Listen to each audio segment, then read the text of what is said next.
Bonjour les winners. Pas de porte, droit d'entrée, cession de droit au bail, vente de fonds de commerce.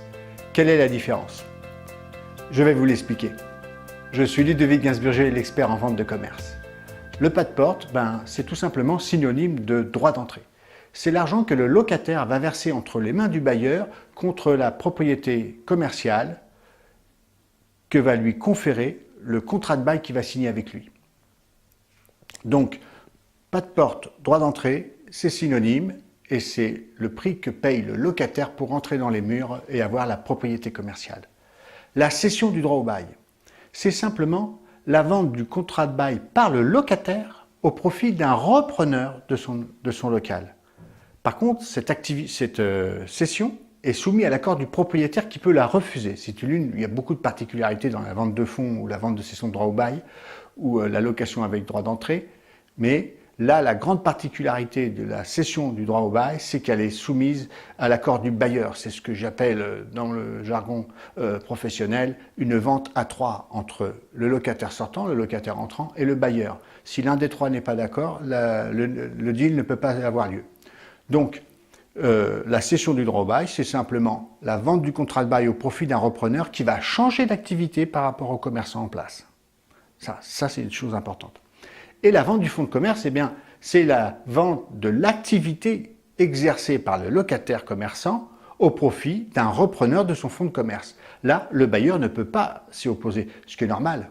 On protège le commerçant, il a travaillé dur pour gagner son pain, il revend son activité, il est normal que personne puisse s'y opposer. Par contre, il y a un formalisme à respecter de présentation et d'honorabilité du repreneur, mais ça c'est un autre sujet que l'on développera dans une autre capsule vidéo.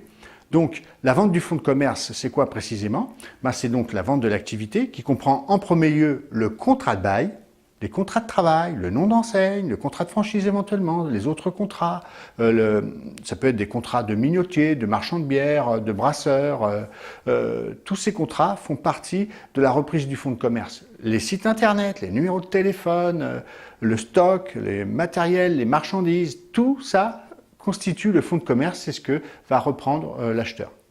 Donc si on récapitule, pas de porte et droit d'entrée, c'est un locataire qui paye pour obtenir la propriété commerciale. Cet argent va dans les mains du bailleur. Cession de droit au bail, c'est un repreneur qui paye le locataire pour obtenir le contrat de bail et prendre sa place dans son local pour exercer une autre activité. Et la cession du fonds de commerce, c'est la reprise dans la même activité par un nouveau commerçant qui va continuer à prospérer de la même manière que son prédécesseur. Voilà, je voulais faire ce petit point, ça me paraissait utile parce que beaucoup d'entre vous dans l'habitation se posent la question, fonds de commerce, pas de porte, droit au bail, c'est quoi la différence? Voilà, on a fait un petit point. Voilà les winners, si vous avez aimé cette vidéo capsule, un petit pouce, il suffit de cliquer dessus, c'est toujours agréable. Vous pouvez aussi vous abonner à la chaîne. Et enfin, si vous voulez devenir un pro de la vente de commerce, vous avez le lien sous la vidéo. Il suffit de vous y rendre et tout est expliqué. Voilà les winners, à bientôt!